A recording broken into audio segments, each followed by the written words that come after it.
You know the song. Oh, absolutely. Everyone knows it. Right. You probably had it stuck in your head while sitting in traffic. Or during some painfully long Tuesday afternoon meeting. Exactly. It is relentlessly cheerful. Aggressively optimistic. But what you probably don't know, and this blew my mind, is that the most publicly performed song in human history was actually written as a direct, panicked response to the Cuban Missile Crisis. Yeah, it's wild to think about. Today, we are taking a massive encyclopedic deep dive into the true story behind It's a Small World. Using our comprehensive source documents for this one? Right. Our mission today is to use those sources to strip away the Pascal facade. We want to uncover the high-stakes history, the geopolitical origins, and, well, the bizarre and sometimes dark footnotes of this cultural monolith. Because it is a monolith. Okay, let's unpack this. We need to leave the comfortable air-conditioned boats of today behind. We really do. And we need to travel back to the incredibly tense historical reality of the early 1960s. It is the only way to truly understand what this attraction actually is. Right. When you look at the source material detailing the history of It's a Small World, the very first thing you have to discard is the idea that it was meant to be permanent. Because today it just feels like an institution, right? Like it's always been there. Exactly. But the reality is that it was born out of utter chaos. Total chaos. It was a completely frantic, last-minute addition to the 1964 New York World's Fair. Just thrown together. Literally. It's a marvel of rapid engineering, an encapsulation of Cold War-era anxiety masked by optimism, and really a brilliant case study in how a singular piece of art adapts globally over more than 60 years. Let's dig right into that chaos because last minute barely even covers it. It really doesn't. According to the timeline in our sources, the project was officially announced in August 1963. Which is insane. Right, because the World's Fair was scheduled to open its gates in April 1964. 8 months. That gave WED Enterprises, which we now know as Walt Disney Imagineering, just 8 months to design, build, program, and install an entirely new, high-capacity boat ride from scratch. I mean, think about what that means. If you've ever had to pull off a massive project at work at the 11th hour, you know the stress. Yeah. Now imagine doing that, but instead of finishing a spreadsheet, you are literally inventing new robotics and propulsion technology on the fly. And how is Disney even in a position to take this on? They absolutely shouldn't have been. No, not at all. That is what makes the engineering timeline so staggering. By August 1963, Disney's creative bandwidth was completely maxed out. Right, they were already doing other stuff for the fair. They were contracted for 3 massive groundbreaking pavilions already. Oh, wow. Yeah. They were building the Magic Skyway for the Ford Motor Company, which involved inventing a system to propel actual Ford convertibles on a track. Actual cars. Real cars. And they were building Great Moments with Mr. Lincoln for the state of Illinois. The animatronic Lincoln. Exactly, which required an unprecedented leap in audio-animatronic human realism. Right. And on top of that, they were building the Carousel of Progress for General Electric, an entire revolving theater system. So they are completely swamped. Their resources were stretched to the absolute breaking point. The leap from simple mechanical window display robotics to the synchronized pneumatic and hydraulic systems they were inventing for these pavilions was already unprecedented. Okay, so they are completely overwhelmed, inventing new tech for 3 corporate giants, and then, out of nowhere, Pepsi knocks on the door. Right. Our sources note that Pepsi approached Disney with a plan to create a tribute to UNICEF, the United Nations Children's Fund. Yes. But why Pepsi, and why do they need Disney to bail them out so late in the game? It basically comes down to corporate panic and brand positioning. Panic? Yeah. Pepsi wanted a major presence at the World's Fair to compete with Coca-Cola. Naturally. But their original pavilion concept had fallen through. Oh, no. So they were staring down the barrel of a massive PR disaster. They needed a miracle. And Walt Disney was the miracle worker. Exactly. They knew Walt was the only person with the theatrical vision and the manufacturing infrastructure to pull something off in under a year. But they had to bring something to the table, right? They brought serious capital. To sweeten the deal, Pepsi donated $100,000 directly to UNICEF for the construction of an exhibit right next to the ride. Oh. Plus another $200,000 in bonds. That is a massive influx of cash for 1963. It essentially gave Disney a blank check to experiment and build rapidly. Which is wild because the rest of the industry thought they were out of their minds. Totally crazy. I want to highlight a quote from the source document here. This is from J.G. Mullally, who was Ford's World's Fair program manager at the time. Oh, this is a great quote. Right. Watching Disney take on a fourth massive pavilion, Mullally said, "He's got his hands in more bowls than anyone I've ever seen, but he accomplishes what he sets out to do." That observation just perfectly captures Disney's corporate agility at the time. They were like a startup. They operated exactly like a highly funded startup. To accomplish the impossible, Walt realized he couldn't use traditional theme park design methods. So what did he do? He assembled a specialized strike team, essentially the Avengers of Imagineering, and gave them unprecedented autonomy. Let's break down this dream team, because their specific talents are what made that 8-month turnaround possible. Absolutely. Let's start with Mary Blair. She was responsible for the attraction's color styling and overall aesthetic. Why was her specific style so crucial to this rushed project? Her mid-century geometric aesthetic was the silver bullet for the entire project. How so? Well, before this, Disney attractions were heavily focused on hyperrealism. Think of the meticulous jungle environments of the Jungle Cruise. Right, or the precise historical details of Main Street, USA. Exactly. But realistic sets take immense amounts of time to sculpt, paint, and dress. And they didn't have time. None. Mary Blair worked in abstract geometry and bold, flat colors. Magenta, chartreuse, deep cyan. So no realistic miniatures. No.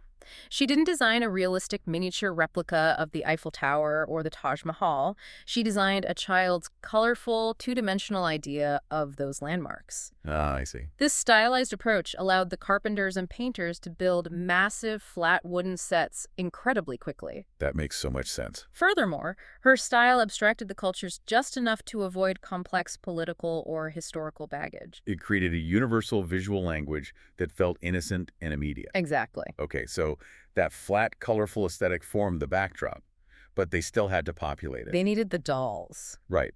And that fell to Mark Davis and Alice Davis. Yes. Mark was a legendary animator, but here he was conceiving the scenes and actually choreographing the dances for the audio-animatronic figures. Which was incredibly difficult. Mark Davis had to figure out how to translate his knowledge of 2D animation timing into physical, pneumatic robots. Right, because these aren't drawings, they're machines. He had to create hundreds of distinct movements that could run on a continuous loop without breaking down. Which was a monumental mechanical challenge given the technology of 1963. Absolutely. And his wife, Alice Davis, was tasked with dressing these figures. She had a huge job. Our sources reveal a fascinating directive she received directly from Walt Disney regarding the costuming.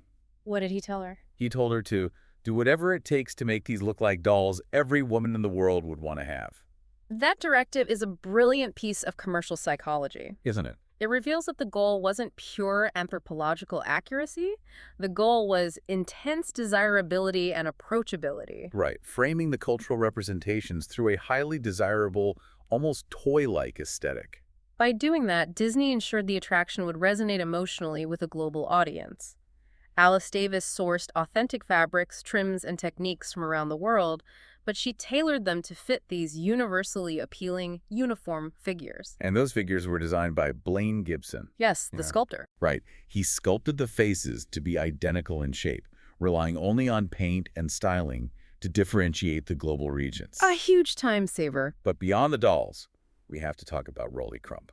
Oh, Raleigh's work is iconic. He designed the supplemental toys within the ride, but his crowning achievement was what sat outside the pavilion at the World's Fair. The Tower of the Four Winds. The source document describes it as a 120-foot-tall, perpetually spinning mobile. It was an engineering masterpiece in its own right. A 12-story open-work structure made of aluminum. Wow. Covered in abstract depictions of animals, suns, and geometric shapes that literally caught the wind and spun dynamically. So just constantly moving. Functionally, it served as a massive kinetic beacon. You have to remember, the 1964 World's Fair was visually overwhelming. Packed with modernist architecture everywhere. Exactly. Disney needed something tall, moving, and eye-catching to draw crowds to the Pepsi Pavilion. And Crump's aerodynamic sculpture did exactly that. It sure did. Okay, so they have the art, the robots, and the beacon. But the fundamental mechanical hurdle was throughput. Moving the people. Right. How do you physically move tens of thousands of people through this exhibit every single day. This is where aero development comes in. Yes, the engineering firm that figured out the boat propulsion system. We really need to break down the mechanical hurdles aero development solved here because it revolutionized theme park engineering. Let's do it.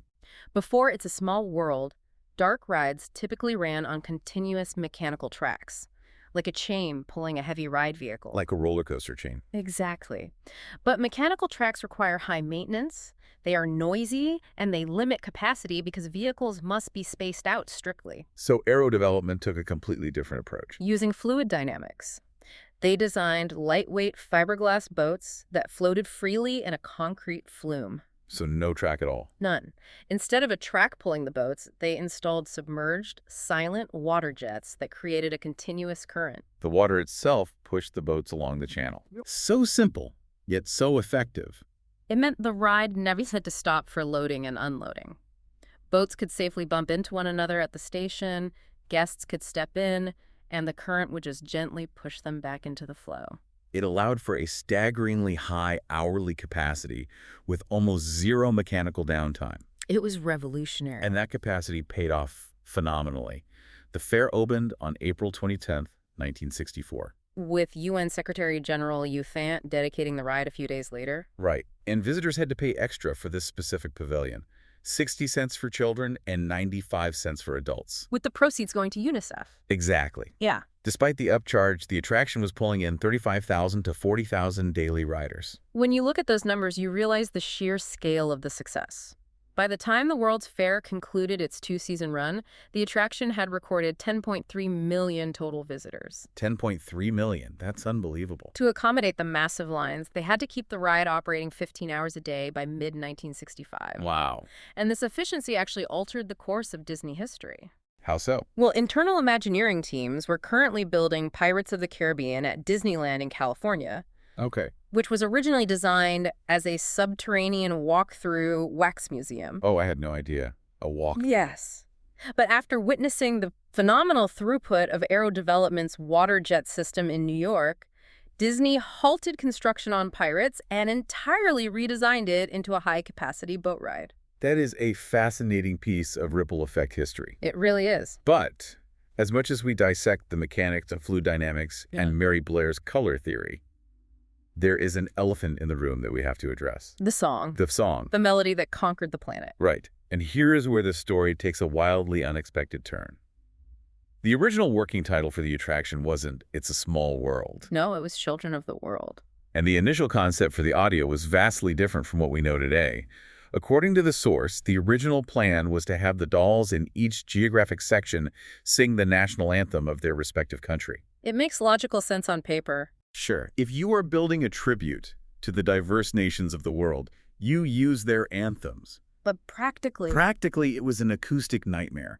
The attraction was designed as one continuous, winding waterway. right, there were very few solid walls or soundproof barriers between the scenes. Exactly. So if you are floating between the Europe section and the Asia section, you are hearing multiple national anthems playing simultaneously. The source material refers to the result as a cacophony. A total wall of clashing melodies, varying tempos, and conflicting instrumental arrangements. It was awful. So Walt Disney realizes this immediately during a walkthrough of the scale model. He brings in his staff songwriters, Robert B. Sherman and Richard M. Sherman. The Sherman Brothers. The Sherman Brothers. And he tells them the anthem idea is a complete disaster. His directive was clear. He needed a single song that could be easily translated into many languages. And played as a round, meaning the melody could seamlessly overlap itself as guests floated from room to room. Right.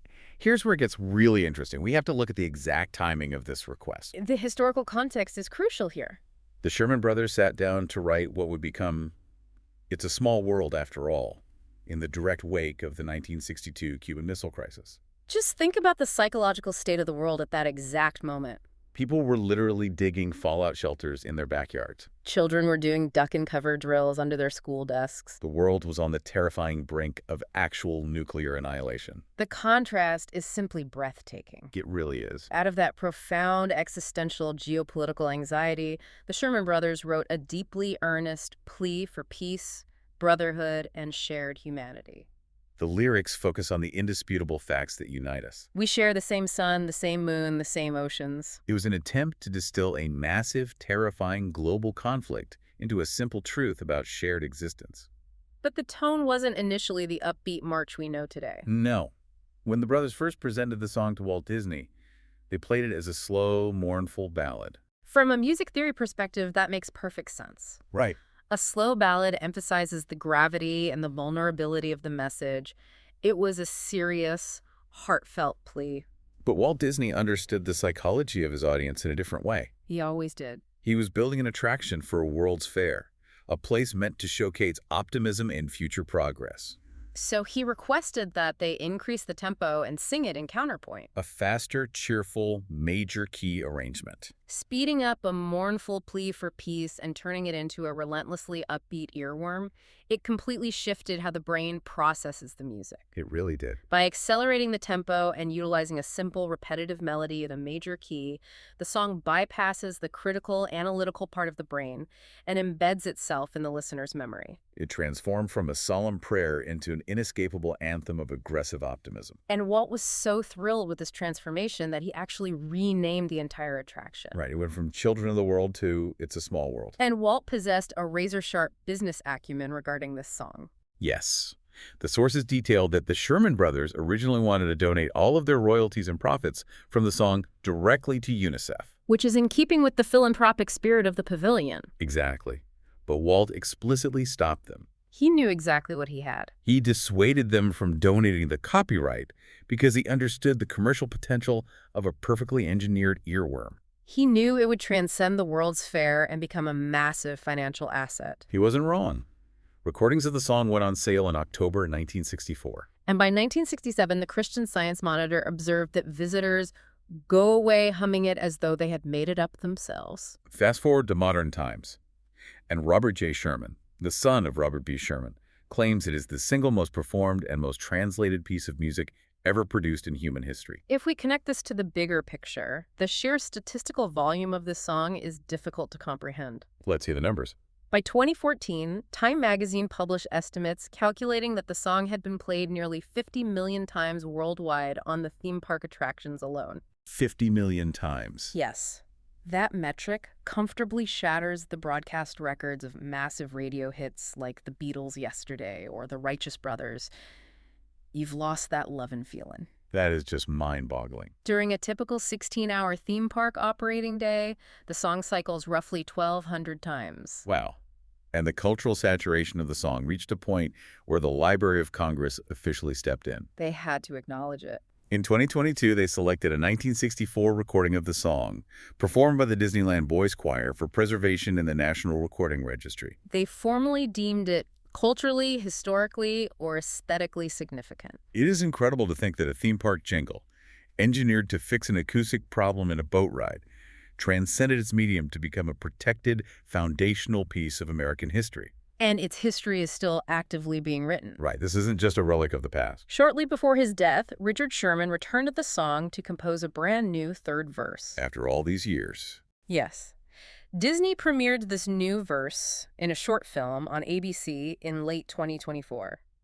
And they announced it would be officially integrated into the finale portions of the rides at Disneyland and Magic Kingdom starting in July 2025. Perfectly timed for Disneyland's 70th anniversary. Exactly. The first new lyrics added to the most played song in the world after 60 years. We are definitely going to circle back to the philosophical implications of that new verse at the end of our deep dive, because it raises some vital questions about our modern world. It really does. But first, we need to trace what happened when the World's Fair packed up in October 1965. Right, because the ride didn't just end its run and get dismantled. No, it was entirely boxed up and shipped across the country to California. In February 1966, Walt Disney announced a massive $23 million expansion for Disneyland, which featured bringing It's a Small World to a prominent new location at the northern end of Fantasyland. It officially opened to the public there on May 28, 1966. Moving a massive water flume ride across the country is a logistical nightmare, and they couldn't just drop the New York building into Anaheim. No, they lost the Tower of the Four Winds, unfortunately. It was sadly scrapped due to the prohibitive cost and complexity of moving it.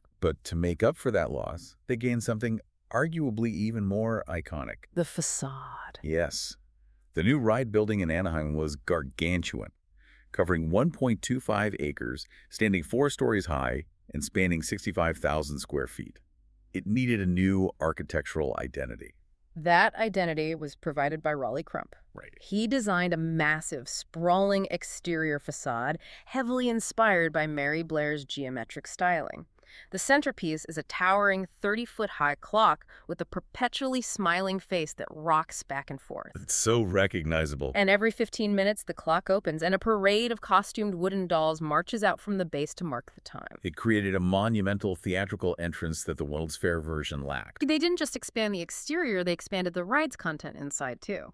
They added entirely new regions, including representations of children from the Pacific Islands and the Arctic. Which pushed the total number of audio-animatronic figures to over 500. And from a business perspective, the Anaheim installation cemented the ride's reliance on corporate sponsorships to offset operational costs. Bank of America sponsored it initially until 1992. Then Mattel took over, and they actually built a massive toy shop right at the ride's exit and altered the loading dock flow to push guests toward the merchandise. Classic corporate synergy. Exactly. When Mattel dropped out in 1999, Osram Sylvania, which later became Siemens, stepped in and sponsored the attraction all the way until 2017. The Anaheim version really became the definitive template. But what makes this attraction a fascinating case study in global adaptation is how it evolved as Disney exported it to different continents over the next 50 years. Let's track that global expansion, starting with the Magic Kingdom in Florida. Which opened on October 1st, 1971. It was an opening day attraction, bumping the figure count to over 600. But Florida made a massive architectural pivot. Right. It completely lacks the elaborate, iconic exterior facade of the California version. Completely. Why would they abandon such a recognizable landmark? The environment dictated the architecture. The weather in Florida. Exactly. In Florida, you are dealing with intense humidity, torrential afternoon thunderstorms, and extreme heat. You cannot have thousands of guests standing in a massive, unshaded outdoor plaza waiting to board a 15-minute boat ride. That would be miserable. Therefore, the Magic Kingdom version was housed entirely indoors. It was integrated within a more traditional medieval tournament tent structure inside Fantasyland. So the queue is enclosed. Yes. And the ride itself is slightly smaller in physical scale to fit the indoor footprint. It saw various sponsors like Kodak and Mattel, but remained largely untouched until a 2004 refurbishment updated the entrance and sound system, followed by a bright repainting for the park's 50th anniversary in 2021. So Florida brought it indoors. Tokyo Disneyland, which opened in 1983, went in the exact opposite direction. They built an almost complete, massive replica of the outdoor Anaheim facade. But Tokyo has been the site of some major controversial updates recently. Yes, in 2018, they completely reconstructed the loading area into something called Small World Station. They added a Mandarin language track to the China section. And most notably, integrated 40 Disney animation characters into the ride scenes. And it gets wilder. In 2024, they temporarily closed the ride to install a Marvel-themed overlay called It's a Small World with Groot, which is returning in late 2025. This integration of intellectual property incorporating characters like Groot, Ariel, or Cinderella into the attraction represents a massive philosophical shift for the Walt Disney Company. For decades, the unwritten rule was that Mary Blair's designs were focused purely on cultural representation. Right, the dolls represented the everyday children of the world, not specific fictional characters. Exactly. When did that rule get broken? Hong Kong Disneyland was the pioneer of this shift. When their version opened in 2008, it was radically unique. From opening day. Right from opening day. They integrated 38 Disney characters like Aladdin in the Middle East or Mulan in China, but meticulously rendered them in Mary Blair's distinct, flat, mid-century style so they wouldn't clash with the original dolls. That's a clever way to do it. They also immensely expanded the Asia sequence to reflect their host continent, featuring children singing the theme song in Cantonese, Tagalog, Korean, and Mandarin. And their finale features an extraordinary use of fiber optic lighting effects not seen in any other version of the ride. But if we want to talk about radical departures, we have to talk about Disneyland Paris, which opened in 1992. Paris is a completely different beast, both inside and out. The Paris installation is a profound architectural and artistic divergence from the California template. You have to understand the cultural friction Disney faced when building a park in France. Right, they were heavily criticized for importing American cultural imperialism. Consequently, they couldn't just build a carbon copy of a very American-styled mid-century attraction. So what did they change? They redesigned the exterior clock tower, so the face features a wide-awake sun on the left and a sleeping moon on the right, giving it a more European celestial clockwork feel. And the inside of the Paris ride abandons the fundamental layout of the attraction. Yes, instead of floating through separate, distinct, isolated rooms connected by narrow tunnels, the entire Paris ride is housed in one massive, cavernous room. They use structural arches and lighting to define the different geographical sections, rather than physical walls. That unified room changes the entire acoustic and visual experience. Furthermore, the scenery design in Paris departs entirely from Mary Blair's distinct geometry. They used the same audio-animatronic dolls, but the sets surrounding them are far more detailed and ornate. And perhaps most shockingly for purists, they threw out the classic Sherman Brothers synthesizer and choir arrangement. Completely gone. The Paris version features a completely different, lush, symphonic soundtrack composed by John Debney. They also added a vibrant European room, with dolls singing in French and German, a Middle Eastern section with Arabic and Hebrew, and a North American scene. It is a distinctly European interpretation of an American classic. It's amazing how a ride with such a strict, singular, central thesis global unity can look, sound, and feel so fundamentally different depending on what continent you ride it on. It really is. And recently, we've seen a beautiful push for modernization across all the parks. Yes. Between 2022 and 2024, Anaheim, Magic Kingdom, Paris, and Hong Kong all added new dolls seated in wheelchairs to various scenes representing disabled guests and cast members. And in 2025, Anaheim added characters from Pixar's Coco, Miguel, and Dante to the South America room. What we are analyzing here is the delicate, high-stakes corporate balancing act of keeping a 60-year-old attraction relevant to a modern audience. Right. Disney has to maintain the profound nostalgia and the core mid-century aesthetic that older generations expect, while simultaneously ensuring the cultural representation reflects the diversity of the modern world. Integrating fresh IP like Coco or Marvel characters is a strategic move to ensure young children who might be accustomed to high-speed roller coasters and immersive digital media still find a connection to a slow-moving boat ride from 1964. Exactly. Speaking of keeping things fresh, let's talk about how this ride completely transforms after dark and during the winter. The physical structure of the attraction has become a canvas in its own right. Let's start with the holiday overlays. This tradition started in Anaheim in 1997. They close the ride down in late October, completely redecorate the interior and exterior, and blanket the facade in almost 1 million lights. The operational feat of that overlay is immense, but the most significant change is auditory. Right, the music. The main Sherman Brothers theme is woven together in a complex counterpoint with classic carols like Jingle Bells and Deck the Halls. It creates a completely different, incredibly festive atmosphere. Disney attempted to export this concept to the other parks with varying degrees of success. How did the other parks handle it? Tokyo ran very merry holidays from 2003 to 2015, adding giant snowflakes to their facade and utilizing a modified soundtrack. Okay. Paris launched It's a Small World celebration in 1999, but it actually struggled significantly with poor acoustic mixing in that massive single-room layout we discussed earlier. The sound just bounced around everywhere. The audio was muddy and chaotic until they finally gave it a technical overhaul in 2009. What about Hong Kong? Hong Kong tried It's a Small World Christmas in 2009, placing a Santa figure in the Arctic scene, but the interior was barely decorated compared to Anaheim, and the overlay was quietly retired after only one season. Even outside of the holidays, that massive, flat, white facade in Anaheim has become a literal technological canvas. Exactly.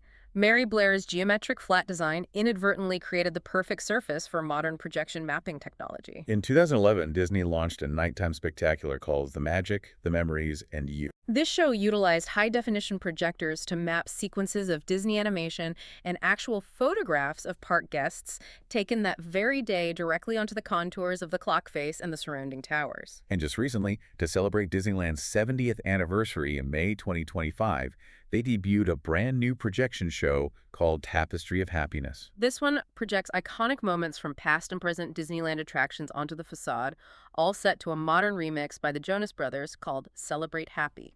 It proves that the physical structure itself is just as culturally vital and adaptable as the ride it houses. Which naturally brings us to the attraction's broader pop culture footprint. Right, when a piece of art achieves this level of global saturation, it inevitably transcends its original context to become a target for parody, homage, and cultural commentary. Oh, the pop culture references are inescapable. You have the classic 1993 episode of The Simpsons, Selma's Choice, where Bart, Lisa, and Selma endure a direct, agonizing parody of the ride at the fictional Duff Gardens. Then you have the 2013 surrealist horror film Escape from Tomorrow, which was famously shot in secret while riding the actual attraction. In the video game Epic Mickey, the ride's iconic clock tower is literally a monstrous boss character you have to defeat in battle. But perhaps the most telling mainstream cultural use of the song occurs in Disney's own 1994 animated masterpiece, The Lion King. Yes, the villainous lion, Scar, commands his captive bird, Zazu,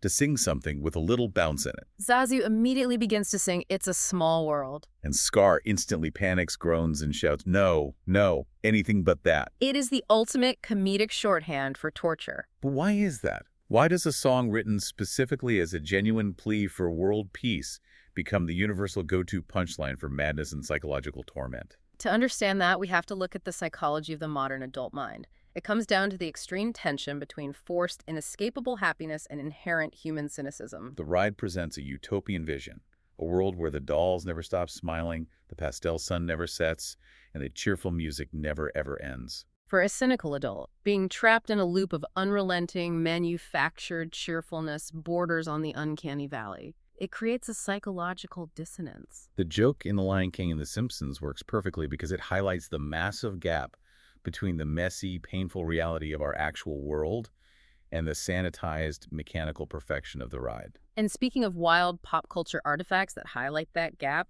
I cannot get over this footnote buried in our sources. Oh, this is fascinating. Back in the 1970s, there was actually a planned feature-length film based on It's a Small World. But it wasn't going to be a cute animated cartoon. Far from it. The planned script was a live-action Cold War comedy. The plot centered on the children of various United Nations leaders who stage a fake mass kidnapping of themselves. Their goal was to force their squabbling parents to unite and stop global conflicts, all while a sinister war profiteer attempts to trigger a massive global war to boost his weapon sales. It is a startlingly dark plot for a Disney project. But if you analyze it closely, it perfectly mirrors the actual geopolitical origins of the attraction. The Sherman Brothers wrote the song while the world was staring down the Cuban Missile Crisis.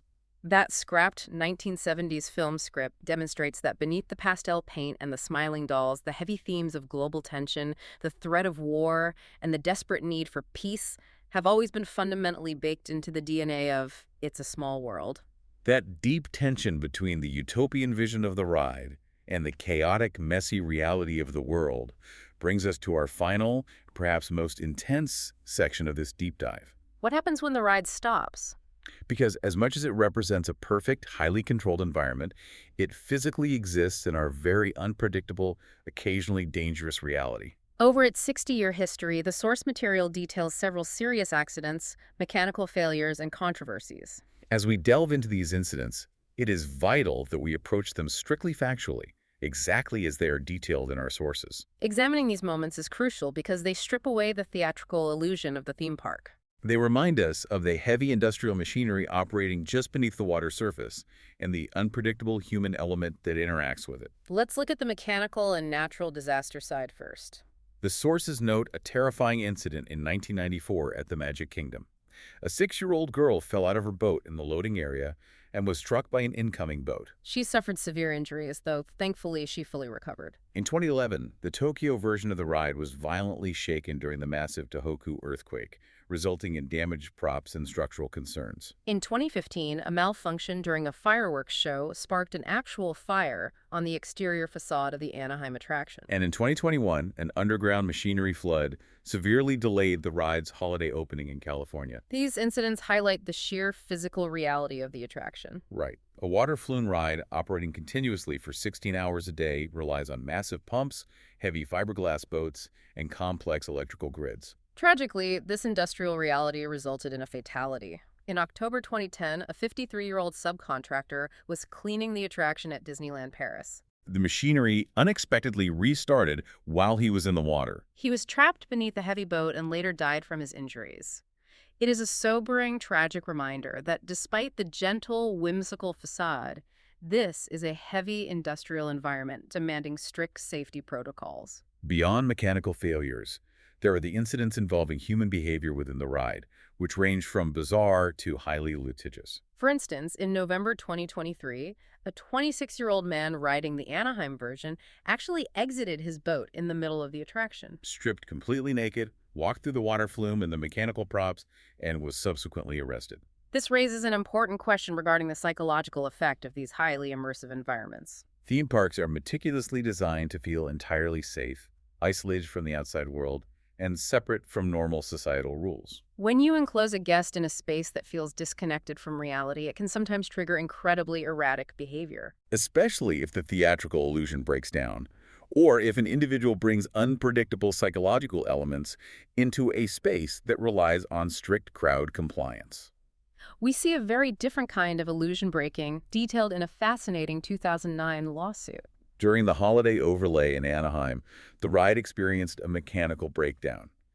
A guest who was quadriplegic was trapped in his boat in the goodbye room for 30 to 40 minutes before staff were able to evacuate him. Because of his specific medical condition, he was unable to physically exit the boat on his own? He sued Disney, arguing that his medical condition was severely aggravated by being trapped in a cold environment with the, and I quote, blaring Christmas carols. A jury actually found in his favor and awarded him $8,000. The psychological and legal reality of that lawsuit is absolutely fascinating. It is a masterclass in themed architectural psychology. The attraction uses sensory manipulation, looping audio, forced perspective, and continuous motion to pacify crowds and process throughput. But when the motion stops and a guest is held in that environment without their consent, those exact same elements transform from joyful entertainment into a form of psychological distress. The very elements designed to bring joy became the literal, legally recognized basis for damages. It perfectly illustrates our earlier discussion about the razor-thin line between forced happiness and psychological torment. And finally, our sources detail a very recent incident